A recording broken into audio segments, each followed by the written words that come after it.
It's Wednesday, the 13th of March. So let's get everyone up to speed as to where the markets finished off on the African continent on Tuesday. I am posting number 5. Of course, the Nigerian market roared the strongest since the start of the week, 1.45%. That's roughly 875 billion naira added to the total market value on the news that JITCO is getting ready to do a public offer to shore up capital for its main subsidiary, that's GT Bank, operating in a number of African countries as a commercial bank. That's in the news. Then, of course, you've got investors buying interest back in that telco giant, MTN, reporting revenue upside of about 25% for the fourth quarter last year, despite pressure from operating expenses that went up more than 120%, and of course, finance costs that also jumped significantly within the period. EBITDA for the fourth quarter, final quarter of last year for MTN Nigeria came in at about 12% in the grey territory. So the markets enthused back in that stock are finished up in the green on Tuesday. Dangote Sugar, however, was priced lower. UBA shares in the banking sector climbed up. Transcorp was in the green, as well as Transcorp Power, the latest poster boy for the power sector on the NGX. Then you've got a couple of names. The banking sector went up by 5%. Their Cousins Insurance was better. Index was better by about 1% as well. So that's the trading day in summary for you in Nigeria. Today, we're expecting the central bank to conduct a weekly primary market auction for government securities that is expected to take a chunk of hundreds of billions of naira out of the system. As we saw yesterday, commercial banks overnight lending rate around 32%, and the Nigeria's naira trading 1,600 and a few knots of about clawing back 0.6% of its value against the US dollar. That's where the Nigerian markets were. Just to summarize that, the BRVM was better by 0.25%, holding the 212 composite reading very strongly. The Egyptian market fell 2.16% after doing a big jump of 5.2% on Sunday and roughly 2% on Monday. Then the market bucked that trend on Tuesday with 2.16%. We've got the NSE, a big jump, the biggest since we started the month of March, 1.24% on the Nairobi market, as we got news that the shilling, the Kenyan shilling, is recovering strongly against the US dollar and giving the government a bit of a breather, as it were, in Nairobi. And that's some good news that Kenya can use. So investors are looking positive on the market. 96.70 for the all-share index. The GSE was flattish on Tuesday, 73,484, the biggest securities market on the continent. Take it down. Let me just walk you through the East Africa's headlines as we speak. Of course, earnings still was getting everyone excited within East Africa. But again, you've got a whole bit more across economy, investment, and finance, with Tanzania looking to raise its budget spending to about 11.2% for the 2023-2024 period. In the meantime, good news as Isuzu East Africa says it's got a deal to assemble and sell its trucks, UD trucks in Kenya, East Africa's biggest economy. And the FinTech Association of Kenya has named Andrew Baden as a board member, and as we'll say, congratulations to him. We just got news also this morning that the Africa Risk Capacity, the ARC, has appointed 2 new non-executive directors. Congratulations to both of them as well. The Indian parent firm selling its darling braids maker to a Kenyan company, and that's deepening the business outlook there for the East African economy.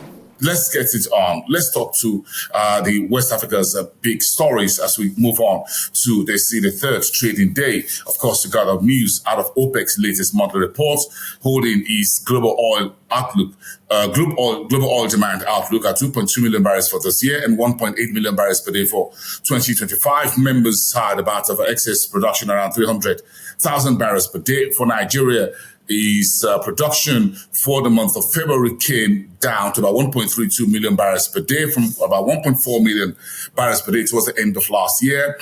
In the financial services sector, we saw Ecobank and Afreximbank, as well as the AFC, that's the African Finance Corporation, supporting the $250 million dollar deal by Ecobank to its national headquartered in the Metogo to support what they call bridge to bond loan deal and further deepen its lending across about 33 African countries where this lender operates. The Nigerian government says it's signing €995 million deal to create agri-mechanization hubs across the entire 774 local governments, municipals across the country. We got news overnight as well that the Nigerian government has suspended the plan to launch that student loan program, which was scheduled for tomorrow, Thursday. All plans, all hands on deck. TV interviews already aired. We got news overnight that the program has been suspended indefinitely. That was one of the first line item on President Tinubu's agenda when he came into office in June last year. It was signed. Student Loan Act was signed. Now the implementation has been pulled back. The executive secretary of the student loan program was on television yesterday talking all about the objectives and how the student loan program would work, but that's now been shelved until further notice, without notice as to when that will be resurrected. Let's move on, because Chad is declaring free water and electricity to the people until the end of the year, while Burkina Faso says about $150 million is the World Bank loan is gotten for digital makeover or digital transformation. Those are your headlines, west of the continent. Let's move on. Let me look at the Southern Africa's top headlines this day, because with scorching heat, it's withering crops in Zimbabwe, and that's part of the problems that President Hichilema talked about. Weather conditions, El Nino impacts, declaring a state of national disaster, an emergency for the food sector in Zambia. Now that is trading into Zimbabwe. And of course, South Africa is also talking about the threats from climate change on the country's food inflation. In the meantime, Mozambique reported inflation down to 4% last month against 4.19% for the month of January. Electricity minister in South Africa says he will likely be out of job by the end of the year because the country is getting its electricity steady and moving on steadily. So his appointment is coming into office, and perhaps the entire office will be scrapped by President Ramaphosa, but he says his mandate of ensuring stable electricity in South Africa is looking like the job is almost done. He may have to find job elsewhere. But we'll get to hear from Mr. President later how the ministry would move on, and as well as the minister. Capitec Bank, of course, in South Africa, says it's raising stake in global fintech company called Avafin to around 98%. That looks like a total takeover. Malawi is getting $150 million loan from the World Bank for a digital makeover, while Angola President João Lourenço is visiting China March 14th to 17th. That will be effective from tomorrow through to the weekend.